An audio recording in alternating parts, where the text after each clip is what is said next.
உய்யகொண்டான் ஆறு என்பது ராஜராஜ சோழனால் வெட்டப்பட்ட ஒரு செயற்கை ஆறு. திருச்சி மற்றும் தஞ்சாவூர் மாவட்டங்களுக்கு தண்ணீர் தரும் ஆறு. இதன் மூலம் 32,000 ஏக்கர் நிலங்கள் பாசன வசதி பெறுகின்றன.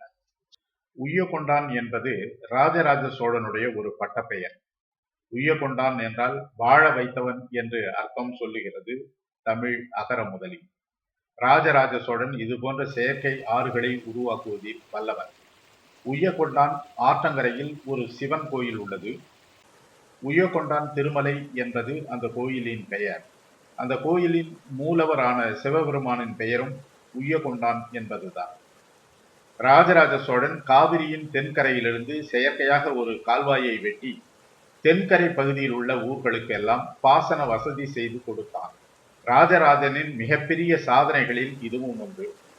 மாயனூர் என்ற இடத்திலிருந்து இந்த கால்வாயை வெட்டி தென்கரை பகுதிகளுக்கு பாசன வசதி செய்து கொடுத்தான். பழையூர், அனலை, புலிவலம், சோமரசம்பேட்டை ஆகிய ஊர்கள் இதில் அடங்கும். அந்த கால்வாயை அங்கிருந்து ஏரியூர் பகுதிக்கு கொண்டு சென்றான்.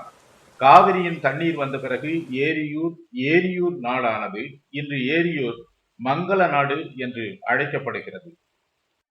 சரக்குடிப்பட்டி, காங்கேயம்பட்டி, சோழகம்பட்டி, வெண்ணனூர்பட்டி, வேலிப்பட்டி, புதுப்பட்டி போன்ற ஊர்கள் அனைத்தும் ஏரியூர் பகுதியில் உய்யகொண்டான் வடிகால் பாசனத்தால் பயன்பெறுகின்றன.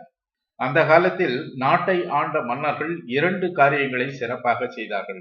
ஒன்று, மக்கள் வழிபடுவதற்குரிய கோயில்களை கட்டினர். இரண்டாவது முக்கியமான பணி, ஆற்று நீரை அந்தந்த பகுதிகளில் விவசாயத்திற்கு எடுத்து சென்று தந்தது மற்றும் குடிநீர் பஞ்சத்தை போக்கியது.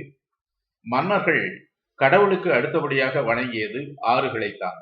ஒரு நாட்டின் வளர்ச்சிக்கு ஆதாரம் நீர் என்பதை உணர்ந்து தனது ஆட்சி காலத்தில் நீர் ஆதாரங்களை ஏற்படுத்தி அவற்றை பராமரிக்கவும் நிதி ஆதாரங்களையும் ஏற்படுத்தினான் ராஜராஜ சோழன்.